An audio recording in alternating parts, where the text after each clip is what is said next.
Good morning, Hope Church. I'm Matt Sturdevant. I'm the executive pastor, and we are continuing the series that we're in right now. This is a brand new year, a brand new series called The First Five. And you know, for many of us, January is that month where we begin the new year with all kinds of hopes and dreams and aspirations for this year to be different. New year, new you, right? We think about, regardless of how December 31st ended, this is our chance for change, our chance to do it right. And maybe we're going to eat better, we're going to exercise more, we're going to sleep more, or whatever the problems or the chaos or what was missing from last year, this is the chance. Well, diet and exercise and sleep, those are all things that are important. But what about the most important thing? And that's our spiritual lives. So that's why we're kicking off this series during the month of January. And we're taking a look at the 5 big components that are involved in walking with Jesus. And this is week 3 in the series. So if you happen to miss either of the first 2 weeks or any weeks after this, you can always go online. You can check out our podcast, or you can check out the messages at hopechurch.com. So week number 1, we looked at walking with Jesus. It was sort of an orientation to the new life. We looked at what the problem is, which is sin, and then what's the solution? It's yielding our lives to Jesus Christ and the new life that we can find in Him. Then last week, we looked at learning. And learning is about knowing, doing, and becoming. And the purpose of learning is not just to know all kinds of cool stuff to impress people, but actually to live better, so that we can follow God more exactly and we can help others do the same. And then there's the big reality that the only one who can learn from me is me. I've got to be invested in it. And one of the things I shared with you is that over my life, what I've found is the 2 things that have had the most impact in my own spiritual growth are, 1, actually reading the Bible for myself. Opening up the Bible, trying to figure out what it says, understand it, and then how do I apply it to my life? That's number 1. And then number 2 was getting around other people and discussing it. Learning from leaders who know more than me, who have more life experience than me, and then learning from my friends and my peers, people that are just right there at that stage in life, trying to figure out how to make this thing work. So that second part is sort of under the bigger context of what we're going to talk about today, which is connecting. Learning and connecting have been, and I believe always will be, 2 major things when it comes to spiritual growth. Did you know that the population of the world is something like 7.6 billion people today? They're expecting it to pass 7.7 billion this year in 2019. And the U.S., let's come down a little bit, we are over 326 million people just in our own country. And come down to the state of Texas, we've got almost 29 million. And then right here, Fort Worth, Texas, we've got nearly 875,000 people. We live in a day and age where there has never been more people around us, and technology is like at the peak. Of course, we say that every year, right? But that's the direction technology is moving. There is the potential to have more relationships than ever possible because of the number of people, and then actually the tools and the technology to basically connect with anyone, anywhere on the face of this planet. Yet, we live in this paradoxical age where we have never been more connected, yet we are lonelier than ever before. And this morning, I want to look at 3 truths about connecting. You've got a listening guide there in your program if you want to follow along. I have another video clip for you this week. This is a brief segment from a TED Talk. TED Talk by a woman named Hannah, and what you're not going to see in the clip is that as she sets up where we're going to start, she tells us that she was the weird one in college. She was weird because her mom didn't email or text. Her mom actually wrote letters to her and mailed them. So she was the weird one standing by the mailbox waiting to hear from home. Take a look at this. What's going on here? Why is Hannah and so many other people writing letters to complete strangers?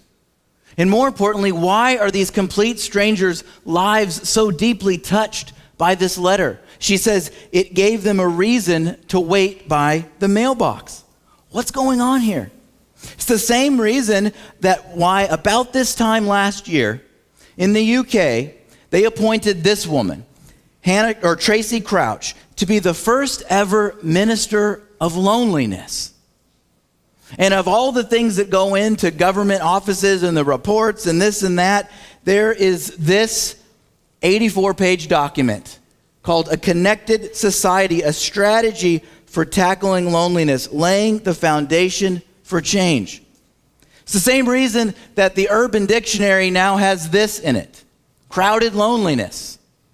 Feeling lonely even though you're not alone. Why? Because we want and need meaningful connection. Why? Because this is the way God made us. He made us for relationships. He made us to be connected to other people. And it doesn't matter if you believe in God or not. This is how God made us. He made us for a relationship with Him as creator. He made us for a relationship with other people. And it doesn't matter if you're shy and the super introvert, or you're super outgoing and you just can't get enough of people. We all need and want meaningful connection. We need it, we want it, we look for it, and some even pay for the illusion of it. Because we have this deep, deep need inside of us for connection. Why? Because God put it there. That's the way He made us. If you take a look at the book of Genesis, it's the first book at the beginning of the Bible, the Old Testament, Genesis. It describes the account of creation. God created the world in 6 days, and then on the seventh day, He rested. And as God was creating things, He gives a commentary. He makes the fish and the water animals, and He says it's good. And He makes the trees, and it's good. And then He gets to the pinnacle of His creation, man, and He says it's very good.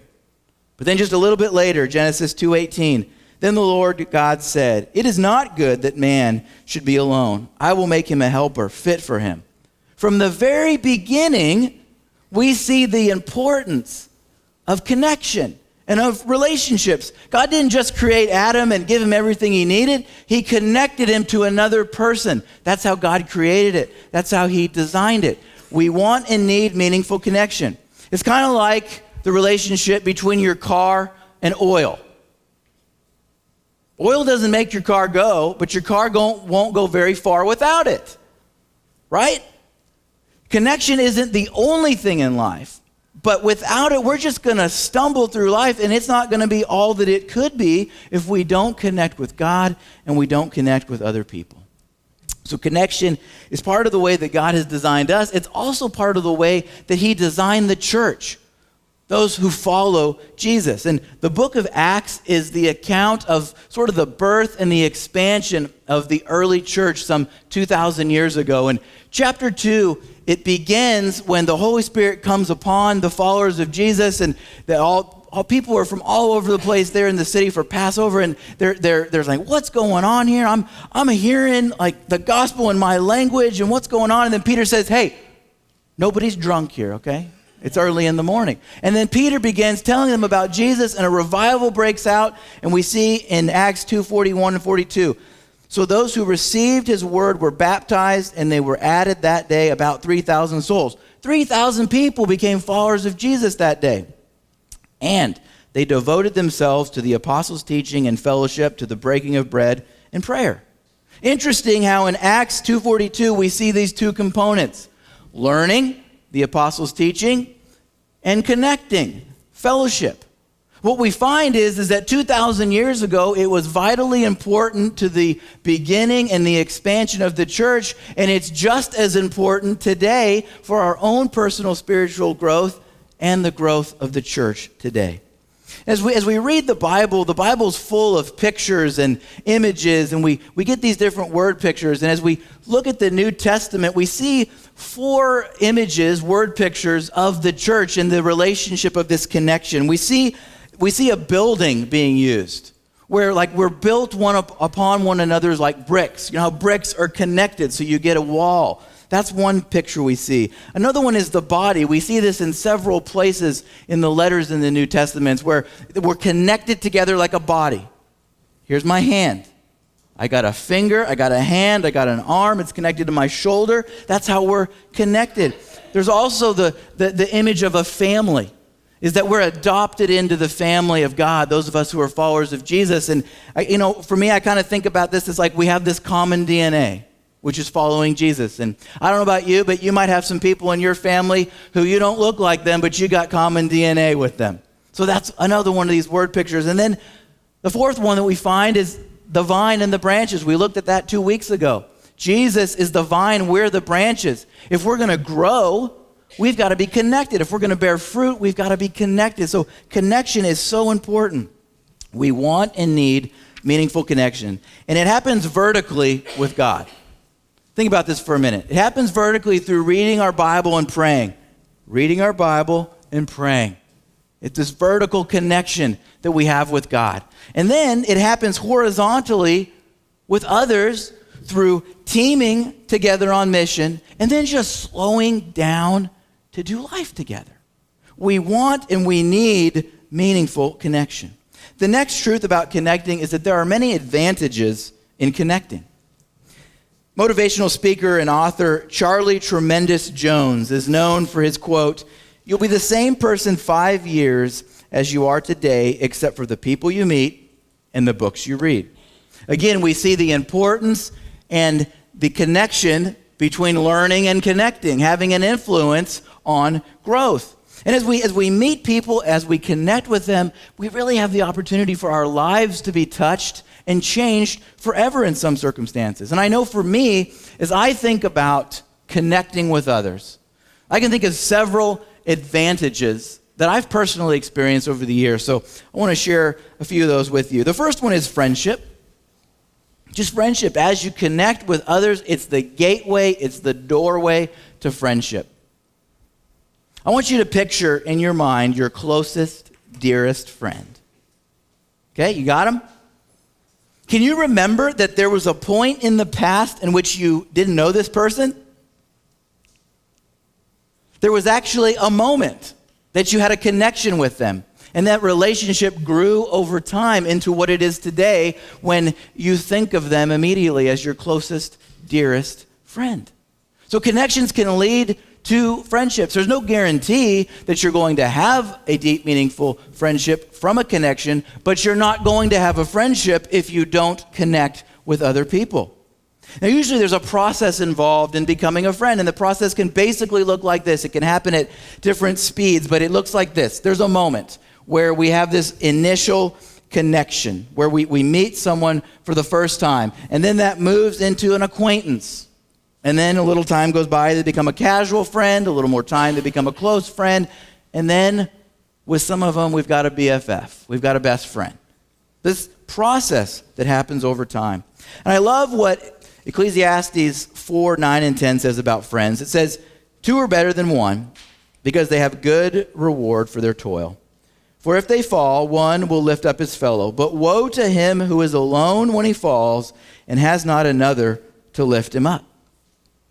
One of the great benefits of connecting is friendships. And as you have friends, you have people that are there with you. They're there with you in the good times to celebrate. They're also there in the not so good times. And this is something that I've experienced time and time again. I've got a really fun event scheduled on my calendar this week for early in the morning on Thursday. I'm going to be having knee surgery.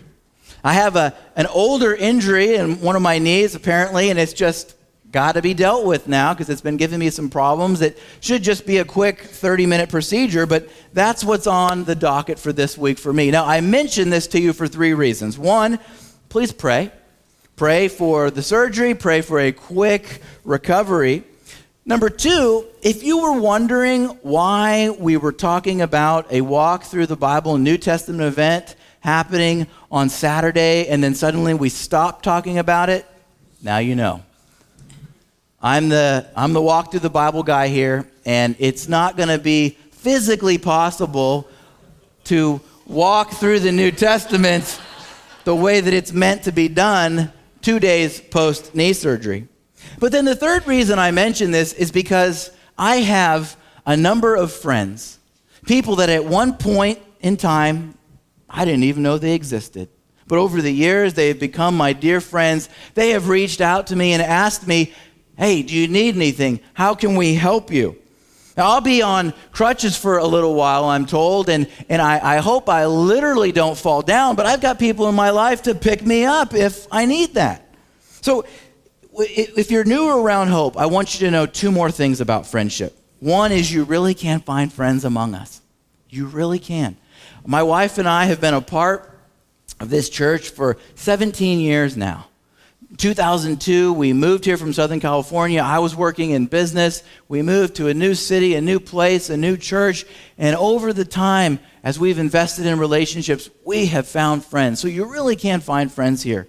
And then the second is if this topic of friendship is particularly of interest to you, today's message is more about connecting, not so much about friends.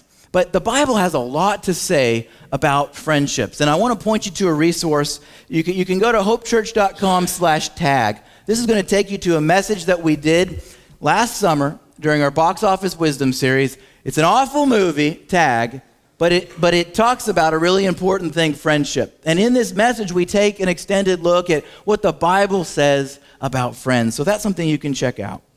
Another advantage is encouragement.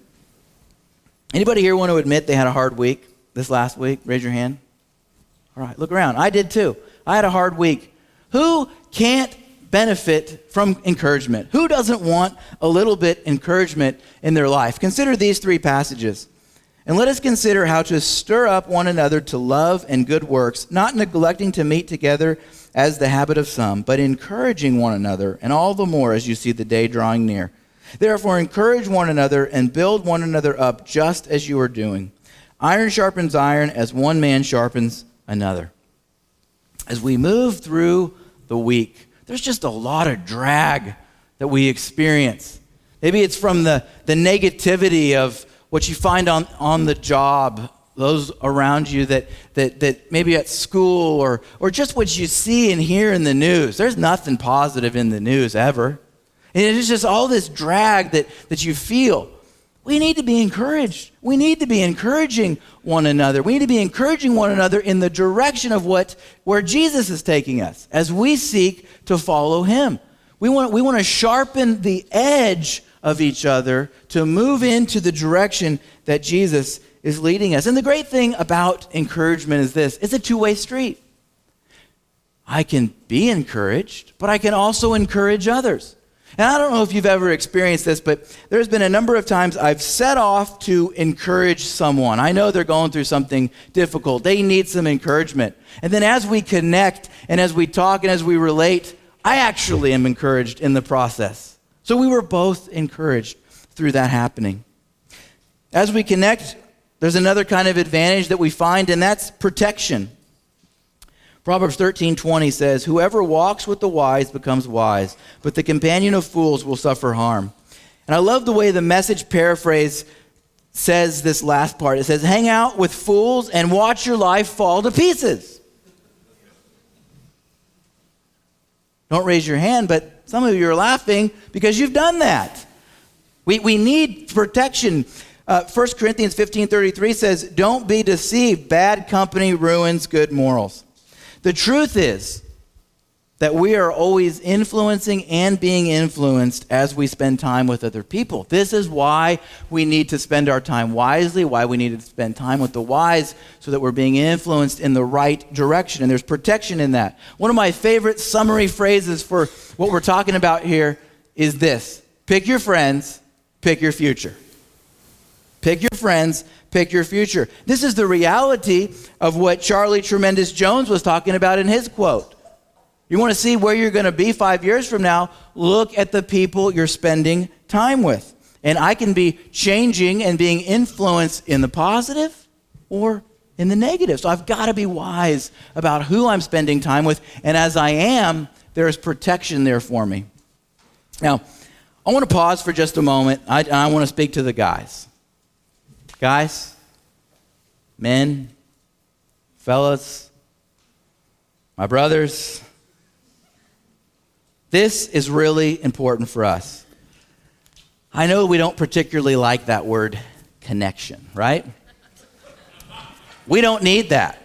We're strong. We're tough. We're men. We don't need that. And the truth is we hear that word, we think about the ladies. Well, the truth is the ladies do a better job at connecting. Therefore, they're often in a lot better place than we are as men.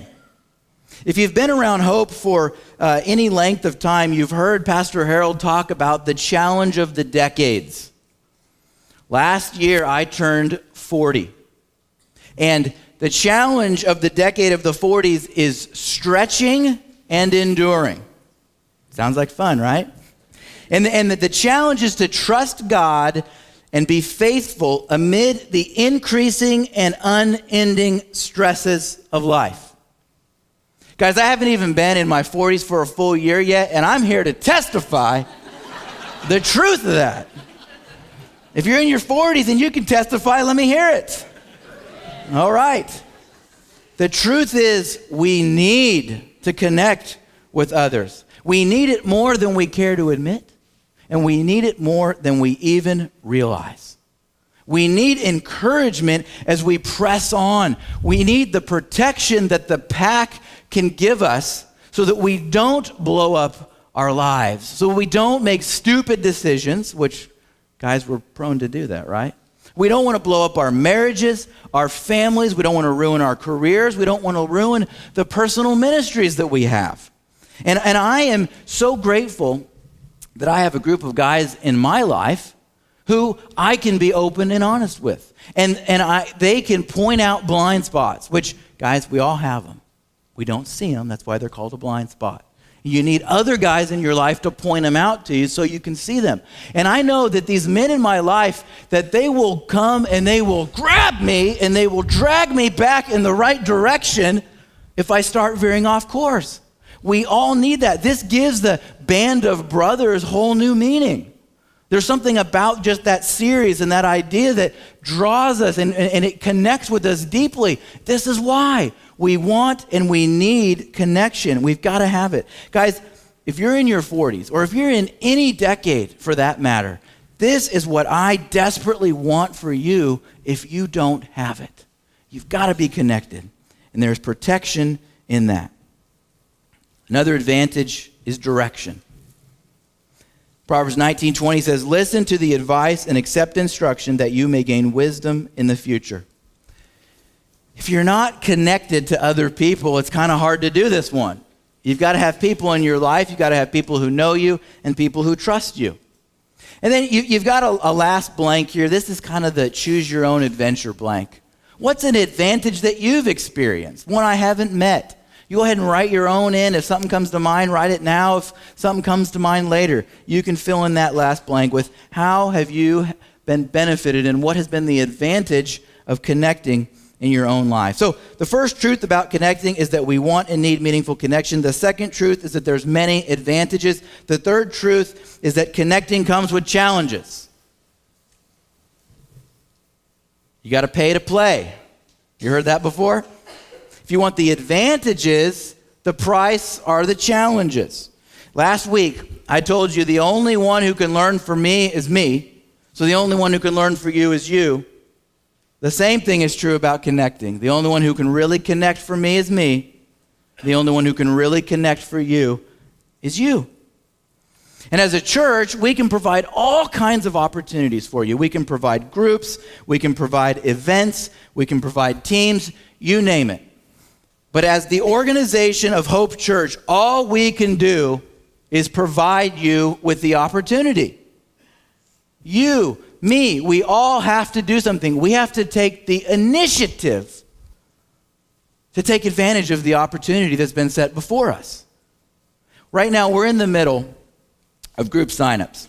Pastor Ben has been working really hard with all of our group leaders to get things set up so that we have a great semester of groups. They've been working on, what night of the week are the groups going to meet? Where are they going to meet? What time are they going to meet? What are the different groups going to be focused on? Coming up with all kinds of things so that those who are a part of groups can have a really great experience. But you know what? You have to take the initiative to sign up for the group. even if we were to sign you up and just assign everybody a group, you'd probably be mad at us because you'd say, oh, I'm not available that night. It's not something we can do for you. We can want it for you, but we can't do it for you. In fact, we've supplied you with the tools. You have a group catalog and you have a connection card, but you have to take the initiative and actually look at the catalog and find the group that you want to sign up for. Write it on the back of the card. And a quick note here, as I was talking to my brothers a few minutes ago. Guys, if you look on the inside, group 112, Mansfield's Book of Manly Men, Tuesday nights at 7 p.m., okay, led by Josh Offord. He's sitting right back over there. Josh, wave your arm. Guys, if you want to connect in a group, go talk to Josh after the service today. We can provide the opportunities, but you've got to take the initiative. If you've got a question, something that's preventing you from taking that step, you have to go get that question answered. Whether it's, I gotta figure out if I can leave work 30 minutes early to make it to the group I want to make, or I gotta arrange childcare, or whatever it is. You've got to take the initiative. So one of the challenges that we have is initiative. And this initiative relates to church, but it's also just part of life. If you want to connect with people, you've got to take initiative. People are not just sitting back there waiting to run you over and become your friend. We've got to take the initiative. It's true at work, at school, with our neighbors, whatever it is. To connect with others, we've got to take the initiative. That's the positive side of the challenge. This next one it's kind of the dark side of connecting. It's actually a 4-letter word as well. It's the word risk. R-I-S-K, risk. Anytime you connect with someone else, risk is involved. Why? Because you could get hurt. Why? Because people are sinners and we sin. We talked about last week about we're selfish. Every single one of us are selfish. And as I'm being selfish and I'm going on with my life and I'm not paying attention to other people, it's really easy to run over them.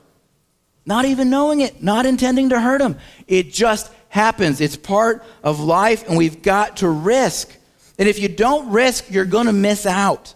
The challenge and the opportunity for us, and this can be more difficult, because if you've been hurt, like if you've really, really been hurt and damaged, you don't want to risk. You know how risky the risk is. But the challenge and the opportunity that we have is to risk. If you really want to get serious with Jesus and walking with him, you've got to connect with other people. You've got to connect with other people who are following Jesus. It's got to happen, but not just happen, it's got to be a priority in our lives, because this is one of the ways that God grows us as we connect. You're going to have to accept the fact that people are people. We're going to hurt one another, and we've got to learn how to move past that. We've got to learn how to work together, and when we hurt each other, to clear it up and be able to move on. And if you're newer around Hope, I want to invite you to risk. I want to invite you to risk, but I also want to give you this warning ahead of time. One of the things that I've seen over the years, and this is really, I've seen it be true of all churches, whether you're here at Hope Church or whether you're at another church. One of the things that typically occurs is people, they start coming to a new church, they get plugged in, they get really excited, and then about 2 years in, something happens. They get hurt. Somebody hurts their feelings. There's this reality moment of, I've been hurt. And what a lot of people do is that's the time they move on. And they start the whole cycle over again somewhere else. This is why we've got to learn how to forgive people, how to give forgiveness, how to forgive others. Because what we find is that really the one who's hurt in this, if we let that be a block to stop us connecting, we're the one who's really ultimately hurt. We miss out on all that God has for us, and we let that be a place where we just stop. There's tremendous benefit, encouragement, and strength that comes from connecting with other people. So we just got to accept the fact that people are people. We're going to get hurt. We've got to work through it. In fact, the Lord's Prayer, we find it in Matthew chapter 6. And the Lord's Prayer is it's kind of a pattern. Jesus' disciples asked him, how do we pray? And Jesus gives them this model prayer. And part of that prayer talks about forgiveness. Verse 12 says, forgive us our debts as we have forgiven our debtors. This is in the pattern because it's just part of life. It's going to happen. We need to learn how to give forgiveness and how to ask for forgiveness. In fact, Ephesians 4:32, it says, be kind to one another, tenderhearted, forgiving one another as God in Christ forgave you. So how do we move forward in relationships? This is how it happens. We risk a little bit, and then we see what happens. And when we're not hurt and when we're not damaged, we risk a little bit more. And then we see what happens. And then we risk a little bit more. And then what we find is that over time, as we take initiative and as we risk, we can develop deep, meaningful connections with other people. And we really can enjoy life in a way that's just not possible when you're isolated and when you're alone. So when I think about connecting for me, one of the things that blows my mind, literally blows my mind when I think about this, is that God lets us be a part of this process. God doesn't need us, but he lets us be involved in so many aspects. It's a great privilege that we have. And two ways that this plays out is, one, we actually get to be a part of people coming to know Jesus. We get to meet people, we connect with them, we share our story. This is what Christ has done for me. This is how my life has changed. We share the gospel with them. Sometimes we get to be there the moment that they pray to receive Christ, the moment that their life changes forever. And then sometimes we're there and we have this process where we help them grow in this new life. We get to be a part of that connection. But the other way is that those of us who are followers of Jesus, we're his hands and his feet. When he's going to move through us. Think about this for a moment. Has God ever answered one of your prayers through another human being? Something that you were praying, you're talking to God, he's the only one that knows, and he uses another person to answer that prayer. For me, one of I'll never forget this. I was leading a mission trip several years ago. I was going to have to navigate getting a team from one city to another city through the German train system. And I'm just like, I don't speak German. I don't know how I'm going to do this. And I'm praying, oh, God, please help me. I don't know how I'm going to do this thing. I don't want to get the team lost and all the responsibility. And he provided a person. He provided one of the students that we had been working with to come along with us and be our guide. He was German. He spoke the language. He knew that the train system worked. And guess what? We got from where we were to where we needed to be. God answered my prayer through another person. How about this, though? Has God ever used you to be the answer to someone else's prayer? You're going along. You're walking with Jesus. You're trying to be obedient. You're like, I don't quite understand what he's asking me to do, but it really seems like I should. And you go and you have this conversation or you do this thing or whatever it is, and the person looks at you like, and you're like, what's wrong? And they're like, you're an answer to prayer. And you didn't know what they've been praying because they've been talking to God, but by you going, you actually got to be the answer to prayer. It's something that we see over and over again. God lets us be a part of this. So as we connect with God and we connect with the people of God, we get to discover and experience God in so many new ways and understand who he is and how he works in this world. As I wrap up, I want to give you an invitation and a challenge. I want to invite you to discover and experience God's ways by intentionally connecting here at Hope Church between now and Easter. That's just 13 weeks between now and Easter. Intentionally connect here at Hope. And I want to give you two specific ways that you can do that. One is sign up for a group. This is one of the best ways to connect with other people. In fact, I'm going to go out here on a leadership limb for just a moment. If you're in this service and you're a group leader, I want you to just stand up right now. Just stand up, please. Look around. Those that are standing are group leaders. You may not be the right fit. You guys can sit down, thank you. One of our values is following spiritual leadership within scriptural limits. So I'm like, God, please let him stand. All right. If you have a question about groups, somebody that you just saw stand, they can help you. They can help connect you to the right group. But the best way that we can discover and experience God's ways is doing it through community. I want to invite you and challenge you, sign up for a group this spring. The second opportunity that I have for you, and this one's a little bit more risky. I want to challenge you before you leave today to connect with, say hello to 2 to 3 people. Some of us are in the habit of, during the last song, we put our head down, we make a beeline for the door, and we don't ever make a connection. I want to invite you and challenge you today. I won't ask you to do this every week, but today, risk just a little bit. Just risk a little bit, make a connection with 2 to 3 people before you leave, and I'm even going to make it easier for you. I'm going to be out there by the main doors, and you can count me as one person. After the last service, I had several people came up. They're like, Pastor, and hey, they took the challenge. So I'm inviting you to take the challenge. But what I don't want you to wait. Don't wait. Start connecting today.